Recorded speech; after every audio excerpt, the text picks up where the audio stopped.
Hey everyone, it's Dr. Sebastian Gonzalez with Performance Play Sports Care. Today I thought I would go through some of the questions that you guys have given off of the oblique strain video that I put up. The oblique strain video was actually one of an injury that I had on myself, and I think I'll say that was about 2-3 years ago now.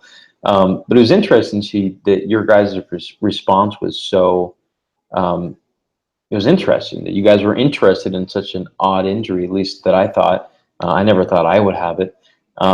But it seems like a lot of people's comments and responses were based upon almost like, I'm glad that someone else had this condition because I don't know what to do. I don't know anyone who's had it, who knows how to treat it, and so on. So an oblique strain is interesting to me that you're interested in it. So today I'm actually going to go over some questions you guys have asked me.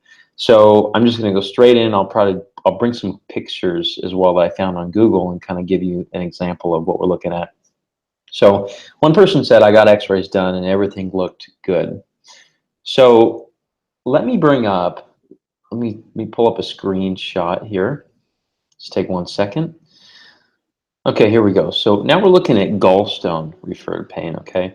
So I just typed this into Google because there is a possibility that there is more that an x-ray can't really see. That it doesn't mean just because an x-ray doesn't see it that it's completely normal, okay? Here is a picture of a rib fracture, okay? You see it right here. Really sit and stare at this picture because I'm pretty sure that it takes some of you without an untrained eye to see that lucency or that black line through there. And especially with all these underlying bubbles in here, it's a little bit harder to see. So rib fractures are pretty hard to image, I believe. And also too, if you look at an MRI here, now we see, let's just view this whole image. That doesn't get very big, does it? So this white area right here shows that there's issues with the rib surface on the inside, or not the surface, but the actual inside part of the rib. So it doesn't always mean that you have to have a fracture through and through, but you can actually have an area where it's not just the surface, because that's a lot of times what x-rays will find is surface injuries to the bone. It doesn't always find the inside portions, but it certainly doesn't look at visceral areas such as kidneys and gallstones that well. Okay. So the next question was, after 2 weeks after the injury, I was not careful enough and started to exercise, and unfortunately received repeated injury while trying to do an upper body excessive twist in yoga, I guess. I learned my lesson. So now they rested. Now feeling much better, slowly starting to exercise, and now to about 25% of my potential in a healthy state. I watched your video. Watching your video really helped me a lot. Thank you. So what I want to say about this one is that most of the time I don't tell people to rest things. And a lot of times when I actually do see people with oblique strains, rest is something that you kind of have to do partially, at least for about 2 to 3 weeks, mainly because, I mean, you'll notice that when you step out of a car, it hurts. When you bend down to tie your shoe, lifting a leg, I mean, all these things are very simple things that seem like it shouldn't really be an issue, but it is. So right here, what I basically would have someone do is I would have them do a tape job a lot of times. And let me see if I can pull up my own site here to show you the tape job that I did. So in case you guys haven't actually seen the article that I did, I believe it's here. This is a tape job of my oblique strain right here. So this is the video. But you'll see that I basically put a ton of Leukotape on it. And this is the cover roll right here. You can kind of see so it didn't irritate the skin. But I remember when I was on a plane at the time, I was deathly afraid to turn, lean, and so on. But what I did, rather than just completely rest, is I stabilized the area. So I made it so that this area, it was not able to lean to the right, because this is the left side. And I also wasn't able to rotate one direction, which is painful too. This is usually the tape job that I'll do on people. So here it is again. One of the tape jobs I'll do on people when they have an oblique strain, because we have to limit the amount of range of motion, or the painful range of motion, that they have. This is actually it without actually having the rotational stuff. This is mainly a side bending thing. But I did have a lady that came in just last week that I had to do limit extension. So we put one on the front side here. We had to limit lateral bend. So there's one here, and there's one with rotation.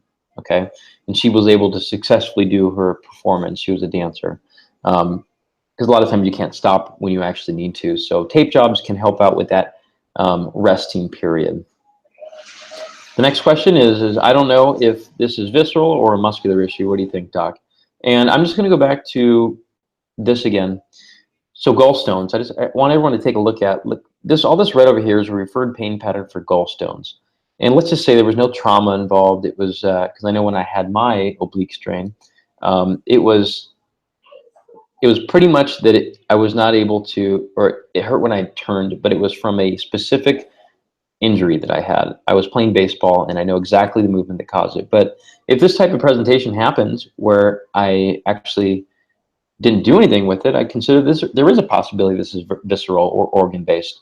So the gallbladder is one possibility, and the kidney is another. And I want to bring this picture up because look at this kidney here. It's deeper to the 12th rib, but this is kind of around the area where I felt my issue right here. I mean, who's to say it's not a kidney thing? You know, we have to always check these things. So anyone who thinks that they have a visceral issue, I mean, you should be going to the doc anyways to check everything out. But especially if you're concerned they have an issue with an organ, you need to get that ruled out first, and then we deal with the musculoskeletal issue later. It is painful to have a muscle, tendon, bone issue, but realistically, all of the other visceral ones are more important. Next question. So I thought I had a bruised rib, but realized pain was just below that. It happened when I fell and my elbow jammed against my side. Could my injury be classified as an oblique injury? I can lift my arms without major discomfort. However, it really hurts when I cough. So let's consider the coughing and trauma part on this. So coughing, so we have to consider anything attaching to the rib cage. So that is the ribs. There's the intercostalis, which is the muscles between the ribs. And there's also, let's see if we can look all this stuff up. Let's see, intercostal muscles. So right in here, we'll go through this. So these are, so inspiration and expiration. These are all muscles which move when someone breathes in or breathes out, inclusive of this cartilage right here, which is the blue, and this junction right here, which is the area where the rib bone attaches to the cartilage. So all of these areas can be affected. Even the diaphragm here, when we're talking about pain with coughing. Now, considering, let's just say this side of his body right here, he had his elbow hit it. How do we know there's not a fracture still? His x-ray was negative, we said, right here. But how do we know it's not more something like this? Like, say, I guess a bone bruise is what we'd usually call, like, say, bone marrow edema. So, and I have actually heard stories of people who have had cancer or some type of tumor in the ribs or in the area that are incidental findings when they actually do the proper image to find it. So, and sometimes it saves their life because these things can be malignant or they could be benign. But for the most part, you have to rule out this type first because it's the first barrier to figure out if you have a fracture. And then if it persists, you might want to try this or an ultrasound. An ultrasound was helpful to confirm my oblique injury, but it didn't necessarily rule out the bone. So I hope this was helpful to all of you. And what I do plan on doing next, if I can find that picture there, is I plan on doing a video on this tape job.